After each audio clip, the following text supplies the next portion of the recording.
तो संसद का मॉनसून सत्र जारी है और आज भी लोकसभा में हंगामे के आसार हैं। बड़ी खबर आपको बता रहे हैं, देखिए आज भी एंटी पेपर लीक बिल पर चर्चा होगी। कांग्रेस सांसद राहुल गांधी के आज बोलने की संभावना है। आज राहुल गांधी अपना पक्ष रख सकते हैं। चर्चा के बाद लोकसभा में बिल पर वोटिंग होगी। लोकसभा के बाद राज्यसभा में पेश किया जाएगा ये बिल।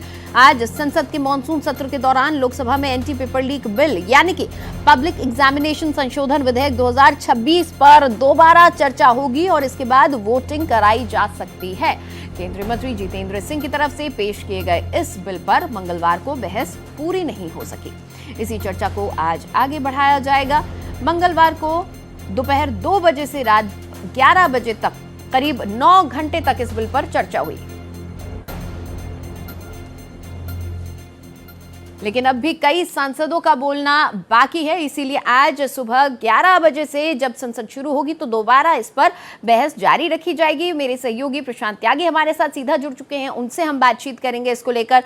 प्रशांत, कल हमने देखा कि जो चर्चा है वो काफी तीखी बहसबाजी के रूप में भी हम कह सकते हैं। ऐसा लग रहा था कि 1-on-1 डिबेट चल रही है, जहां एक तरफ विपक्ष लगातार सरकार को घेर रहा था, पीएम को, शिक्षा मंत्री को, मौजूदा शिक्षा मंत्री को घेर रहा था, तो वहीं सरकार लगातार विपक्ष को उसकी गलतियां गिना रही थी कि पास्ट में क्या कुछ हुआ है। आज क्या होने के आसार हैं?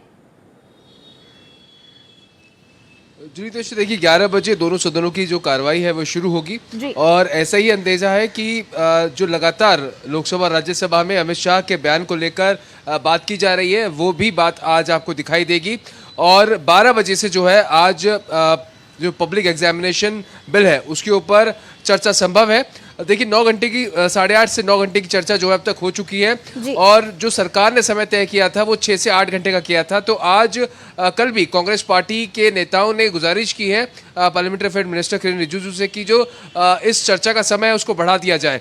तो अब ऐसी उम्मीद है कि 10 से 11 घंटे इस पूरी चर्चा को किया जा सकता है। और अब कुछ ही स्पीकर्स बचे, हालांकि जो अधिकतर स्पीकर्स थे उनका संबोधन कल हो चुका, उनकी चर्चा में जो उन्होंने भाग लिया था वो समय पूरा हो चुका है। आज देखना महत्वपूर्ण होगा जब राहुल गांधी इस पूरे मुद्दे पर अपनी बात रखेंगे और केंद्रीय मंत्री जितेंद्र सिंह का जो रिमार्क्स होंगे उसके बाद राहुल गांधी बोलना शुरू करेंगे और उसमें देखा जाए कुछ फायर वर्क जो है वो आपको बिल्कुल जरूर दिखाई देंगे। कुछ ना कुछ राहुल गांधी इस तरह की जो बातें हैं वो सदन में रखेंगे जिससे कहीं ना कहीं जो सत्ता पक्ष है वो उसको अपोज करेगा, यानी गर्मा गर्मी जो है जब राहुल गांधी का संबोधन होगा उसमें देखने को मिल सकती है। हालांकि जो अभी जो विपक्षी सांसद हैं उन्होंने स्थगन प्रस्ताव देने शुरू कर दिए हैं। अब राम मंदिर पे जो घोटाला हुआ है, फंड घोटाला, उसको लेकर भी स्थगन प्रस्ताव जो है कांग्रेस की तरफ से देने शुरू हो गए हैं। अब देखना यही महत्वपूर्ण होगा कि क्या लगातार विपक्ष ये भी कह रहा है कि गृह मंत्री को आकर बात करनी चाहिए, संबोधित करना चाहिए और माफी मांगनी चाहिए छात्रों से लाठीचार्ज के लिए, बर्बरता के लिए।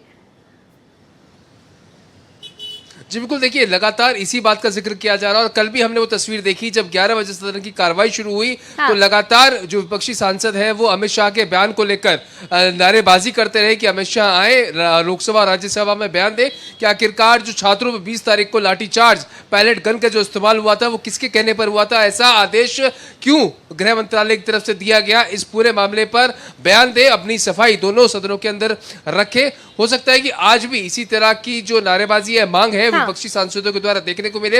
लेकिन कई महत्वपूर्ण बिल भी हैं नितीशा। आज देखिए जैसे मृत्यु और जन्म पंजीकरण जो बिल है यानी कि बर्थ डेथ रजिस्ट्रेशन बिल, वो केंद्रीय गृह मंत्री अमित शाह उसको पेश करेंगे। साथ ही साथ सुप्रीम कोर्ट में जो जजों की संख्या बढ़ाने वाला बिल है वो आज टेबल होने जा रहा है। तो कई महत्वपूर्ण चीजें हैं। साथ ही साथ पब्लिक एग्जामिनेशन लीक बिल जो है इस पर चर्चा होगी। 12 बजे से इस बिल पर चर्चा की शुरुआत होगी और अगर जब चर्चा समय से खत्म हो जाती है तो उस पर वोटिंग भी कराई जाएगी और उसके बाद कल इस बिल को राज्यसभा में लाया जाएगा। पूरी प्रक्रिया फॉलो होनी है। कई बिल हैं जिनको रखा जाना है टेबल पर आज, लेकिन बड़ा सवाल यही है कि अब तक ये सत्र बेहद हंगामेदार रहा है। आज की कार्रवाई कैसी होगी, क्या सकारात्मक चर्चा हो पाएगी? बहुत शुक्रिया प्रशांत इस पूरी बातचीत के लिए आपका।